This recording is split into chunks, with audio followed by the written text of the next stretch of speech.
கரெக்டாக போட்டுருவோம்.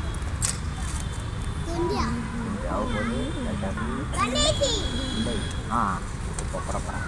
அவ்வளோதான். பத்தியா வந்துச்சா? வந்து தப்பிச்சேன். 4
மனிதன் நாகரீகம் எனும் குடிலில் ஏறி வசிக்கத் தொடங்கும் முன் ஒலிகள் அரைக்கூவல்களாய் வடிவம் பெற துவங்கிய காலம் தொட்டு தமிழ் கடத்தி சாதி மத வேதங்களை களைந்து மனிதத்தை உயர்த்தி பிடித்தவர் வள்ளுவர் திருமகனார்.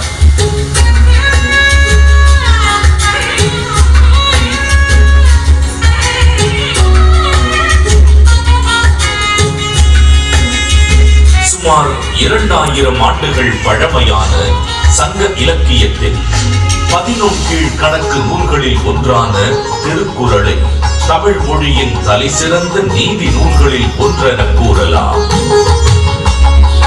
1.5 அடியில் 7 சொற்களில் மட்டுமே கொண்டு எழுதப்பட்டு ரத்தின சுருக்கமாக அதே நேரத்தில் மிக ஆழமான கருத்துக்களை வெளிப்படுத்தும் நூலாக மிகச்சிறிய வார்த்தைகளில் மிகப்பெரிய தத்துவங்களை அடக்கியுள்ள நூலாக இருக்கும் திருக்குறள் இன்றும் அது பகுத்தளிக்கும் நெறிமுறைகளுக்காகவும் அது வழங்கக்கூடிய பகுத்தறிவிற்காகவும் தமிழர்கள் மட்டுமல்லாது பல்வேறு மக்களாலும் விரும்பி போற்றப்படுகிறது.